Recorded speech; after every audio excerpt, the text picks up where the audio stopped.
It's 1:42 a.m. I look like actual shit, but I realized that I needed to re-record these videos because by the time I'm able to post them, a lot of stuff is going to have changed. By the time y'all have seen this, you might have also seen that Avalee posted stuff recently on the behavior of Colton/clapdaddy.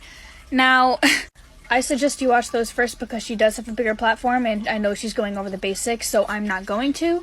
But Colton and I were friends. This is my proof. I'm not following him anymore. I literally just followed him back so you guys can see this stupid symbol, since a lot of you in the past have liked to try and just doubt me on this, and there's a decent chance he's going to unfollow me and delete his duets that he has with me, which are right here, by the way. So I hope that this is enough for you guys. A lot of stuff has gone down since then, so even though I don't really like to get involved in TikTok drama, I feel like I need to say my side of the story, so I'm going to. First, this is even worse the second time around. I'm realizing that right now. Just, you know, I have stories that involve other people who do not want their stuff being shared, so I'm not gonna say everything. There's gonna be bits that are left out. But yes, me and Colton started being friends late August, early September, and I was 16 at the time. My birthday was late September, so yes, there was like stuff that happened when I was still 16. He was 21 at the time, though I believe his birthday was a few days ago, so happy birthday. We would text a lot, we would call a lot, we were in a close friend group. I'm really dense, so I didn't notice this, but it was pointed out to me that he used to be really flirty to me, and in hindsight, he definitely was. I saw it with him being flirty with other people. A lot of times during talks about him coming to visit Michigan, he would say things like he could get a hotel room and then I could come and spend the night there, and like, it's kind of weird, and I made it known that I wasn't the biggest fan of that. Okay, this is part 3. During a lot of our calls, Colton would be drunk or buzzed or high or something. I remember one specific call, he was drunk, I was home alone, I was like so sleep deprived that I was like laughing hysterically on the floor of my parents' closet with a hanger stuck around my neck. He, I don't remember how the conversation got to this, but he thought it would be kind of funny to start asking me if I had like kinks from this list of kinks that he was reading off the internet one by one to me. And I remember answering some of them because I thought it was kind of funny. I was like, whatever, this is my friend, I trust him, it's whatever. But then a lot of them too, he judged based off of like how hard I was laughing at them.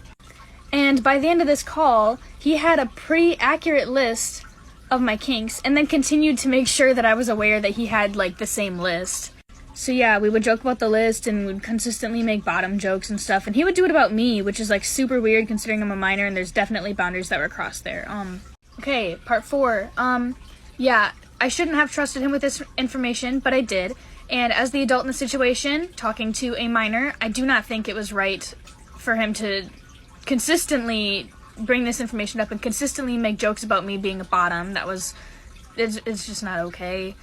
I definitely had a lot of trust in him, and that trust is definitely not there anymore, but I still kind of find myself like, thinking about him like, oh, he's my friend, and then I remember everything that went down, and that we found out that this has been happening to a lot of other people. It's not just me, and it's a pattern of young trans men, mostly, that he talks to, and I know multiple people who he's done similar things to, like, personally, and then I know that there's people that I don't know.